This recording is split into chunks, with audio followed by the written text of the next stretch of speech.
जय हिंद साथियों, आप सभी लोगों का आपके स्वयं के YouTube चैनल पीके सर में हार्दिक स्वागत है। आज हम लोग एक नए टॉपिक पर बात करने जा रहे हैं जिसका नाम है दो चर वाले रैखिक समीकरण युग्म। पिछली कक्षा में आप दो चर वाले रैखिक समीकरण पढ़ चुके हैं। यहाँ युग्म के बारे में पढ़ना है। इसका थ्योरी शुरू करने से पहले हम लोग इसकी थोड़ा भूमिका में बात करते हैं कि आखिर हमें दो चर वाले रैखिक समीकरण युग्म क्यों पढ़ना पड़ता है, इसका हमारे दैनिक जीवन में क्या उपयोग है।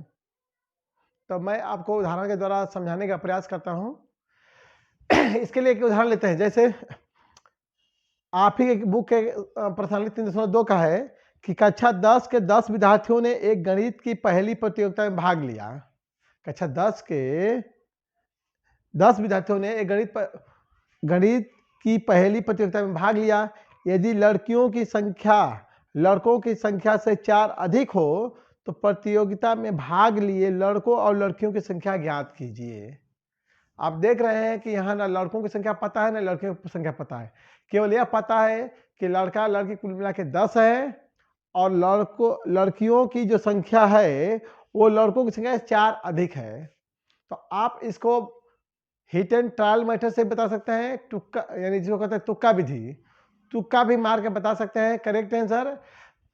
अगर एक्यूरेट आंसर चाहते हैं तो हमें कहीं ना कहीं इसमें दो चर का प्रयोग करना होगा। लड़कों की संख्या x माननी होगी, लड़कियों की संख्या y मानकर तब उसको समीकरण में बदल के तब हल करना होगा। ठीक है, ऐसे कई सवाल हमारे दैनिक जीवन में पड़े हुए हैं जहां पर दो चर वाले रैखिक समीकरण का उपयोग होता है। इसी को पढ़ने के क्रम में हम लोग चलते हैं पहले कक्षा 9 में जो पढ़े उसका। दो चर वाले रैखिक समीकरण युग्म पढ़ने से पहले हम लोग पढ़ेंगे कि दो चर वाले रैखिक समीकरण युग्म ऐसे दो चर रैखिक समीकरण का व्यापक रूप क्या होता है। तो पहला हेडिंग है ऐसे लिखते हैं, दो चर वाले रैखिक समीकरण दो चर वाला लिखे सही दो चर वाला रैखिक समीकरण का व्यापक रूप क्या होता है। A x plus b y plus c बराबर 0 होता है जहां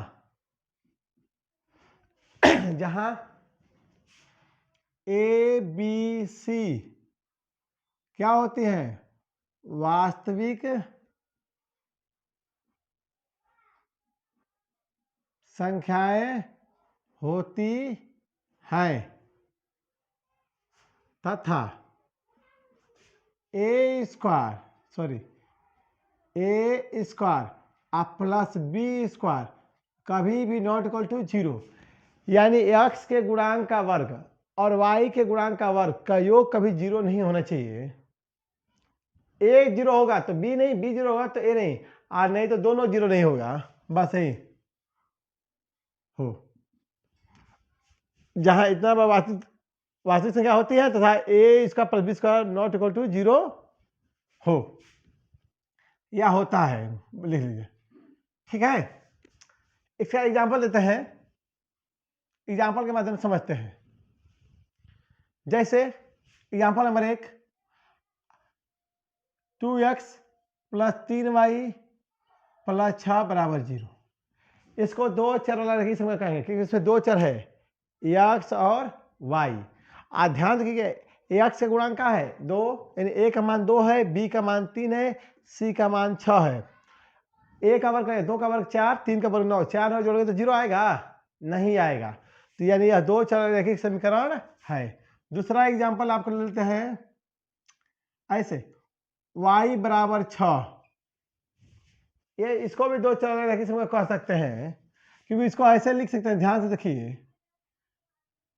0x प्लस 1y बराबर 6 है तो इसको इधर लेंगे तो -6 बराबर 0। देख लीजिए, जांच कीजिए तो 0 का वर्ग 0, 1 का वर्ग 1, जोड़ेंगे तो 1 आएगा, 0 नहीं ना हुआ, बस यही चीज। और तीसरा ऐसे भी लिख सकते हैं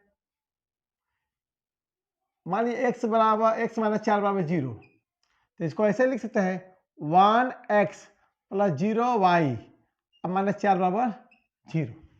तो ये सभी दो चर वाले रैखिक समीकरण के उदाहरण हैं।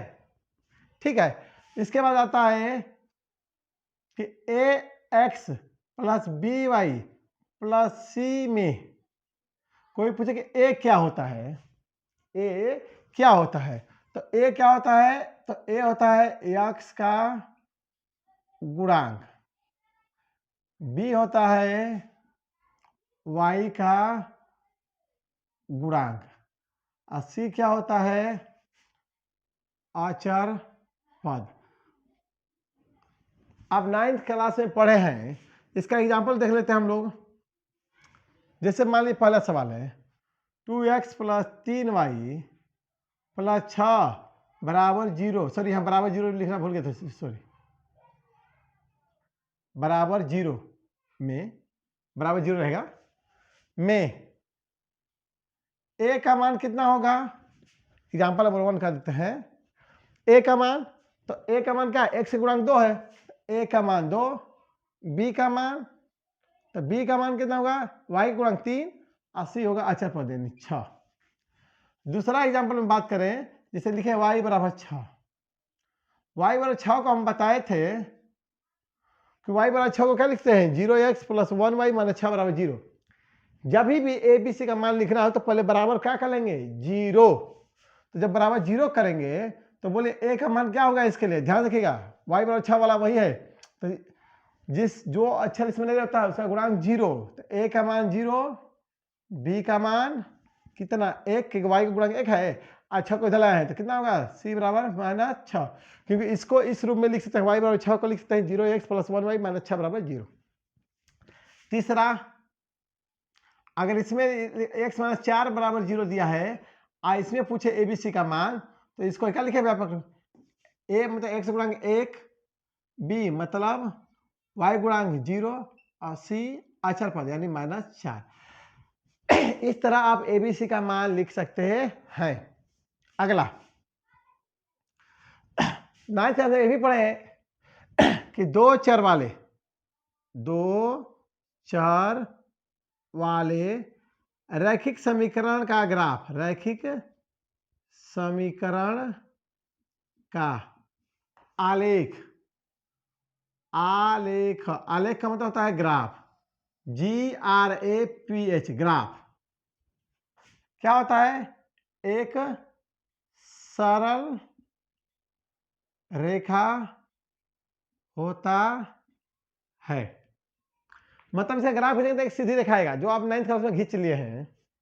ठीक है, यहां पर भी कुछ खींचने का बात करेंगे, खींचेंगे हम लोग, पहले इसको आगे बढ़ते हैं। अगर इसका ध्यान से हल, अब इसका रैखिक समीकरण, रैखिक समीकरण मतलब दो चर वाला रैखिक समीकरण ax plus by plus c बराबर 0 का हल ah के हो, तो अगर इसको और अच्छे से लिखना होगा एच के को, यानी यहाँ x बराबर एच y बराबर k, या ऐसे भी लिखते हैं का हल लिख देते हैं, चल हल है, चलिए हल एच के हो, तो x बदले अगर h रखेंगे, x बदले क्या h, तो ah हो जाएगा प्लस, अब y की जगह k तो b के अब प्लस c को हल करें तो क्या आएगा, 0 आएगा। एच के यह एक बिंदु है, अगर हम कह दें जैसे एग्जांपल में आइए, पूछे क्या बिंदु 2 3 रैखिक समीकरण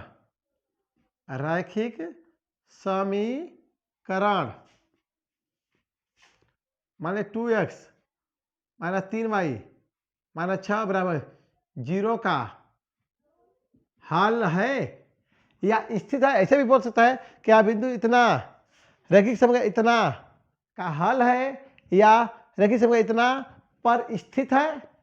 स्थित मतलब उसी लाइन पर स्थित है। तो इसके लिए हम लोग क्या करेंगे, चलिए उदाहरण देते हैं। सवाल इस तरह हो सकता है, क्या x बराबर 2 y बराबर 3 रेखा 2x प्लस 3y माइनस 6 बराबर 0 का हल है। या इसे सवाल को ऐसे भी पूछ सकता है, क्या बिंदु 2 3 रेखा 2x प्लस 3y माइनस 6 बराबर 0 पर स्थित है। इन दोनों का हल करने का तरीका सेम होगा। चलिए देखते कैसे हल करेंगे। तो हम लोग क्या करेंगे, इसका बायां पक्ष निकालेंगे दोनों का। किस पर, यहाँ पर भी x मान 2 y का मान 3 दिया है ना।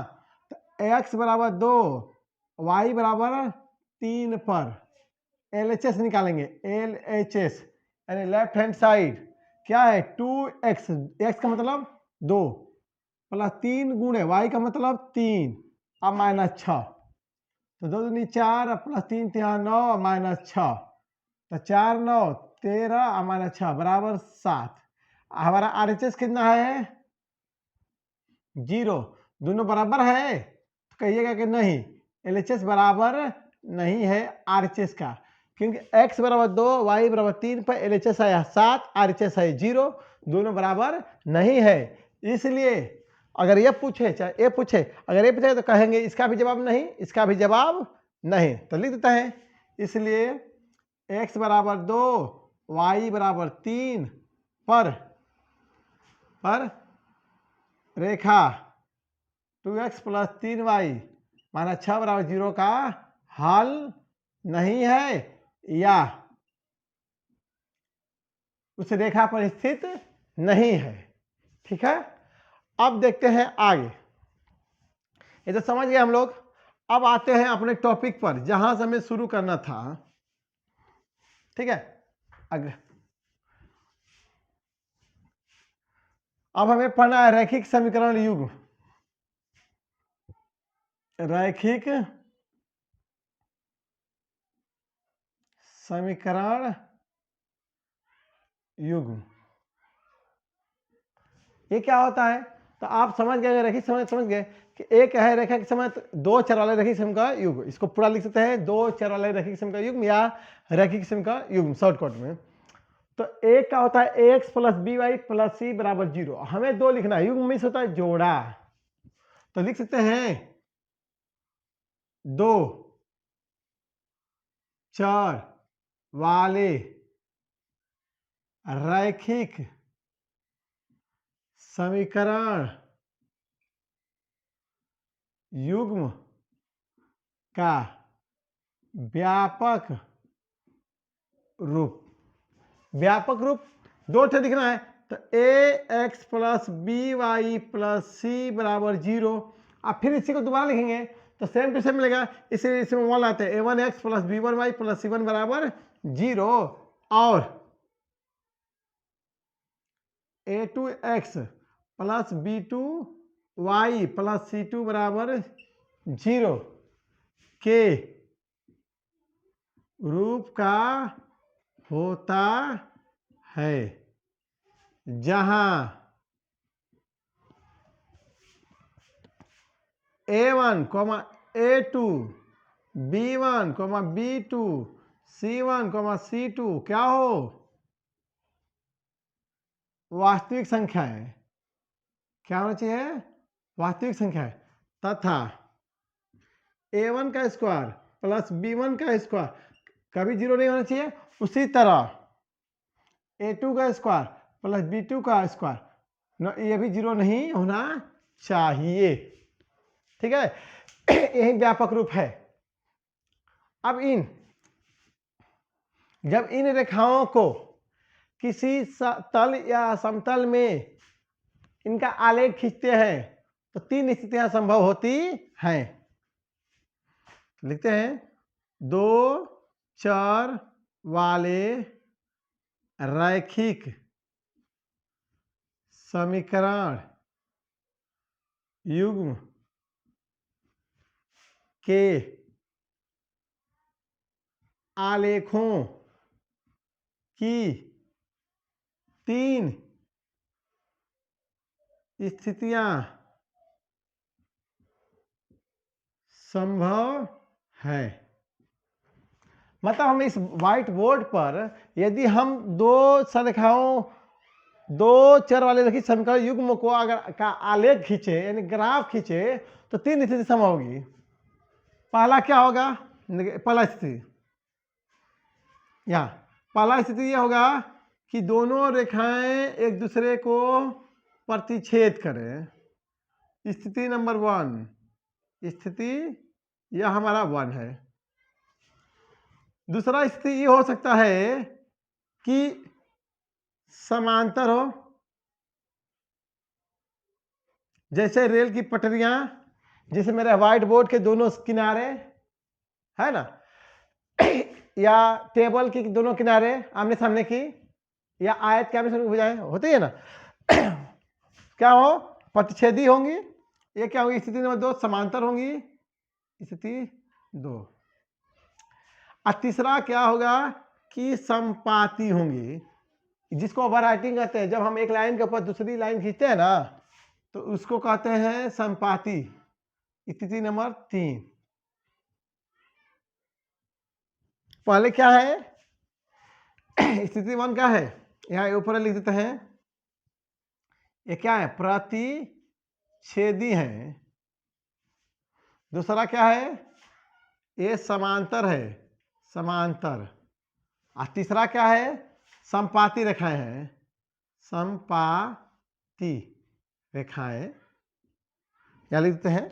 समांतर रेखाएं, रेखाएं। यहाँ लिखते हैं प्रतिच्छेदी रेखाएं। ये तीन स्थितियां संभव है। इन्हीं तीन स्थितियों को हमें आगे अध्ययन करना है, पढ़ना है। अब इससे संबंधित शर्तों को हम लोग अभी देखेंगे। इन तीनों स्थितियों को स्पष्ट रूप से समझने के लिए इनका ग्राफ खींचना होगा। इसके ग्राफ का एक वीडियो अभी हम अपलोड किए हुए हैं, उसको देख लीजिएगा। इसको देखिए, जब हम ग्राफ खींचेंगे तो एक दूसरे कट करेंगे, तो इसे कहते हैं प्रतिच्छेदी रेखाएं। अब प्रतिच्छेदी रेखाओं में उभयनिष्ठ बिंदु की संख्या कितनी होती है? 1 होती है। कितनी होती है? 1 होती है। यानी कह सकते हैं कि इस रैखिक समीकरण युग्म में कितने हल होंगे? 1 हल। यहां पर ये समांतर है, एक दूसरे को कट नहीं करें, तब पूछे कि उभयनिष्ठ बिंदुओं की संख्या कितनी, तो यहाँ कोई उभयनिष्ठ बिंदु नहीं है, इसलिए कहेंगे कि इसका कोई हल नहीं, इन दोनों रेखाओं का कोई हल नहीं होगा रैखिक समीकरण युग्म का। ये संपाती है तो इसमें अनगिनत हल होंगे, क्योंकि प्रत्येक x के लिए y का मान निश्चित आएगा ही आएगा। देख रहे हैं, संपाती है तो हम कह सकते हैं कि प्रतिच्छेदी वाले में एक बिंदु उभयनिष्ठ है, इसलिए 1 हल। इसमें कोई बिंदु उभयनिष्ठ नहीं है तो कोई हल नहीं। इसके अपरिमित रूप से अनंत हल, अनेक हल यानी अनंत हल होंगे। इस स्थिति को हम लोग एक डायग्राम के माध्यम से समझने का प्रयास करेंगे। देखते हैं, अगर a1 बटे a2 बराबर नहीं हो b1 बटे b2, a1 b1 c1 का मान निकालना सिखाया है, जिसे abc का मान सिखाया था ना, उसी तरह abc का मान निकालते थे। उसी तरह पहले समीकरण के मान को a1 b1 c1 कहते हैं, दूसरे समीकरण के मान को a2 b2 c2। तो यहाँ a1 बटे a2 बराबर अगर नहीं हो b1 बटे b2 के, तो इसका ग्राफीय निरूपण कैसा होगा? प्रतिच्छेदी। कैसा होगा? प्रतिच्छेदी। प्रतिच्छेदी,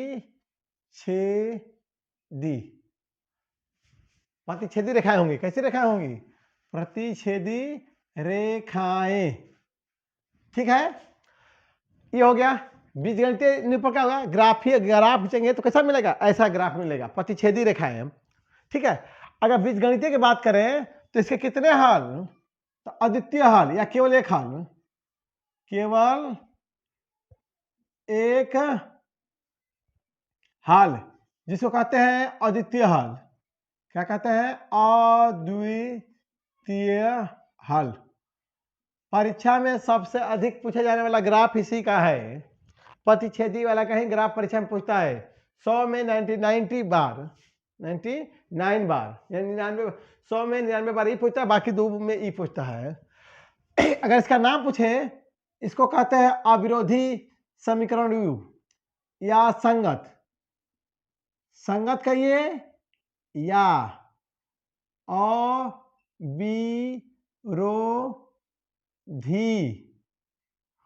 अविरोधी समीकरण युग्म, अविरोधी समीकरण युग्म इसका नाम है। संगत इसलिए क्योंकि यहाँ हल मिल रहा है।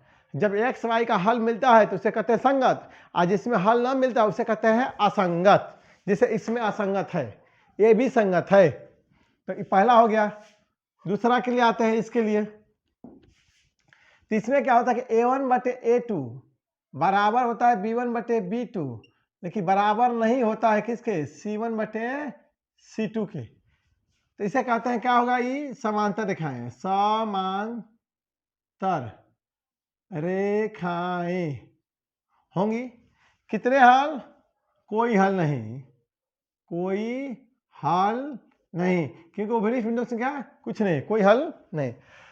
क्या कहलाएंगे, संगत क्या असंगत, तो होंगे असंगत, असंगत या विरोधी युग्म, विरोध करेगा, कोई हल नहीं देगा, विरोधी समीकरण युग्म, समीकरण युग्म। ठीक है। तीसरा और अंतिम है कि अगर A1 बटे A2 बराबर हो B1 बटे B2 बराबर हो C1 बटे C2, तब क्या होगा, तो कैसी रेखाएं होंगी, तो संपाती रेखाएं, संपाती रेखाएं होंगी। उसके बाद कितने हल होंगे, अपरिमित रूप से अनेक, अपरिमित रूप से अनेक अर्थात अनंत। कितने हल होंगे, अनंत। इसे कहते हैं संगत, ये भी संगत है। यहाँ हल मिलता है, वहां एक हल मिलता है, यहाँ अनंत हल मिलते हैं। या इसी को कहते हैं आश्रित, आश्रित समीकरण युग्म, आश्रित समीकरण युग्म। अब एक उदाहरण से हम लोग इसको समझने का प्रयास करेंगे कि कैसे पहचानेंगे कि इसके क्या होंगे, इनमें से क्या होगा। ठीक है, तब तक इसको बोर्ड का साफ कर लेते हैं। चलिए सवाल शुरू करते हैं। 2022 में आया हुआ सवाल है, इसी से इसको समझने का प्रयास करते हैं कि इसका उपयोग, इस सारणी का उपयोग हम लोग कैसे करेंगे। देखिए ये 2022 के द्वितीय पाली में आया हुआ सवाल है। क्या सवाल था पहला, युगपत रैखिक समीकरणों के निकाय A1x प्लस B1y बराबर C1, A2x प्लस B2y बराबर C2 के अनगिनत हल प्राप्त होंगे। कितने हल प्राप्त होंगे, अनगिनत। देखिए यहाँ अनगिनत। अगर ध्यान रखिए यहाँ बराबर जीरो होना चाहिए था, जो जीरो नहीं है, यहाँ पर भी जीरो। तो यहाँ पर अगर लिखिएगा ध्यान से, तो A1 बटे A2 ठीक, B1 बटे B2 अनगिनत हल होने के लिए कौन कर साथ है, देखिए अनगिनत हल होने के, अनगिनत हल, अनगिनत का मतलब कौन हल, अनंत हल, यही ना। यानी हमारा कंडीशन कौन होगा, A1 बाई A2 बराबर B1 बाई A2 बराबर C1 बाई C2। लेकिन किस रूप का होना चाहिए, व्यापक रूप, यानी ये इस रूप का होना चाहिए था, A1x प्लस B1y, आप प्लस है तो यहाँ माइनस हो जाएगा ना, आएगा तो इधर। जबकि देखिए यहाँ क्या होना चाहिए, इसको बराबर जीरो करेंगे, मानक रूप में क्या आएगा, A1x प्लस B1y अब माइनस C1 बराबर जीरो आएगा, यही ना आएगा मानक रूप में। इसका क्या आएगा, A2x प्लस B2y अब माइनस C2 बराबर जीरो। अब इसका अनुपात के लिए, इसका अनुपात क्या होगा, A1 बटे A2, अगर y x के गुणांक का अनुपात होगा A1 बटे A2, y के गुणांक का अनुपात होगा B1 बटे B2, अचर पद का गुणांक होगा माइनस C1 बटे माइनस C2, तो माइनस से माइनस कट जाएगा, तो C1 बटे C2, यानी यही आएगा।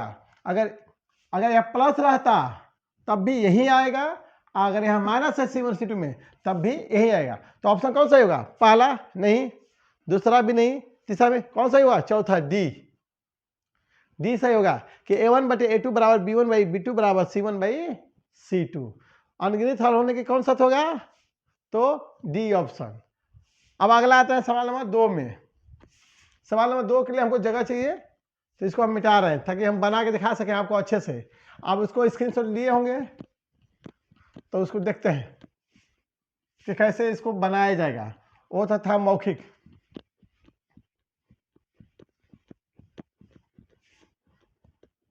चलिए दूसरा का हम लोग हल करते हैं। देखिए व्यापक रूप में दिया हुआ है हल, दूसरा का हल, हल नंबर दूसरा देखिए यहां लिख लेते हैं हम लोग। दिया हमारा 2x माइनस 3y अब प्लस 2 बराबर 0। तो हम जानते हैं कि x से गुणांक को a1 पहला संख्या है ना, तो a1 का मान 2, b1 मतलब y का गुणांक माइनस 3 और c1 का मतलब अचर पद यानी 2। अब दूसरे का वाले का देखेंगे। दूसरा क्या है 6x माइनस 9y प्लस 5 बराबर 0। तो यहाँ a2 का मान x गुणांक 6, b2 मतलब y का गुणांक माइनस 9 और c2 का मतलब प्लस 5। अब हम अनुपात निकालेंगे किसका, पहले a1 बटे a2 निकालेंगे। तो a1 बटे a2 का मान कितना होगा, तो a1 का मान 2 और बटे में 6। इस सवाल के बाद आपको ट्रिक भी बताऊंगा मैं, देखिएगा। तो 2 एकम 2, 2 3 6 कितना आएगा 1 बटे 3। फिर मैं निकालूंगा b1 बटे b2 का अनुपात, सबका अलग अलग निकाला जाएगा तब तुलना करेंगे। तो b1 का मान माइनस 3 और b2 का माइनस 9 कटा दीजिए। तो माइनस से माइनस कट जाएगा, 3 एकम 3, 3 3 9, 1 बटे 3 और c1 बटे c2, c1 का मान 2 और c2 का मान 5, 2 बटे 5। अब देखने से स्पष्ट हो गया कि a1 बटे a2 b1 बटे b2 बराबर, क्योंकि इसका मान भी 1 बटे 3 इसका मान भी 1 बटे 3। तो लिख सकते हैं कि a1 बटे a2 बराबर है b1 बटे b2 के, दोनों 1 बटे 3 है, देख रहे हैं ना, लेकिन इसके बराबर नहीं है। तो नॉट इक्वल टू c1 बटे c2। आज अभी देख लिए कि प्रथम दो बराबर है, तीसरा का बराबर नहीं है, तो ये किसका कंडीशन है। हमसे पूछा कितने हल होंगे, तो यह है किसका कंडीशन, समांतर रेखा का। ये समांतर रेखा का कंडीशन है ना, तो समांतर रेखा का है, तो समांतर रेखा कितने हल, तो कोई हल नहीं। तो इसका आंसर कौन होगा, कोई हल नहीं, बी। तो लिखेंगे ना, दी गई रैखिक समीकरण युग्म का कोई हल नहीं है। तो ऑप्शन नंबर कौन सही, बी सही, बी है, कोई हल नहीं। ट्रिक क्या कहता है इस जगह ध्यान से, ट्रिक में क्या कीजिएगा, तो आप ऐसे संख्या से गुणा या भाग कीजिएगा जिससे x का गुणांक बराबर हो जाए, या तो गुणा करके बराबर कर लीजिए चाहे भाग करके बराबर कर लीजिए। जैसे देखिए 2x माइनस 3y प्लस 2 है, 6x माइनस 9y है प्लस 5। अगर इसमें करेंगे तो 2 से गुणा करेंगे, अरे 3 से गुणा करेंगे तब ना 6x आएगा। x का गुणांक बराबर करना है तो या तो इसमें 3 से गुणा कीजिए या इसमें 3 से भाग कीजिए। बात समझ आ रहा है। तो चलिए हम क्या करें, गुणा करना आसान रहता है, गुणा करते हैं, पहले में गुणा करते हैं। तो इसमें करेंगे तो क्या होगा 3 से, तो सब में 3 से करेंगे तो 3 दूनी 6x माइनस 3 दिया 9y और प्लस 3 5 अच्छा 3 दूना 6 बराबर 0। अब इसकी तुलना कीजिए इन दोनों की। देखिए x से गुणांक बराबर y के गुणांक बराबर, अचर पद अलाला। अगर ये हूबहू एक के आता, हूबहू एक के आता तो कहते हैं कि ये रेखाएं संपाती है, सेम टू सेम, जितना ये है उतने ये आता तो कहते हैं कि संपाती है। ठीक है, अगर हूबहू नहीं आया, जैसे एक्स वाई का गुणांक तो बराबर आया, एक्स वाई का गुणांक बराबर आया, लेकिन अचर पद का अनुपात बराबर, अचर पद बराबर नहीं आया, बराबर नहीं आया है, तो कहेंगे कि ये रेखाएं समांतर होंगी। अगर तीनों का तीनों बराबर तो संपाती, अगर प्रथम दो एक्स वाई का गुणांक बराबर अचर पद बराबर नहीं तो कहेंगे समांतर। ठीक है, अगर शुरू वाला ही बराबर ना हो, यानी यही दोनों आपस में बराबर न होते तो रेखाएं प्रतिच्छेदी होती हैं, प्रतिच्छेदी। जैसे और एक एग्जांपल मिलेगा हम बताएंगे आपको। ठीक है, यहां पर बात समझ आए, अगर दोनों हूबहू मिल गया तो संपाती, इस समय कौन है, समांतर है। अगर पहले दोनों बराबर नहीं होते तो क्या कहलाते, प्रतिच्छेदी रेखा। तो हमारा हो गया ये भी सही दूसरा। अब आते हैं क्वेश्चन नंबर 3 पर। क्वेश्चन नंबर 3 को देखते हैं।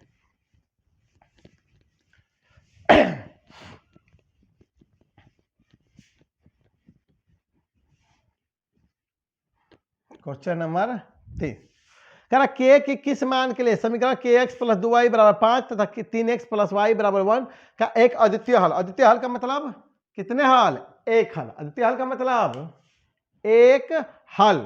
तो एक हल के लिए हाँ, फिर हम लोग वही काम करेंगे। हल लिखेंगे तीसरा, हल नंबर 3, फिर उसको लिखेंगे। ध्यान रखिएगा, स्टेप का फॉलो कीजिएगा।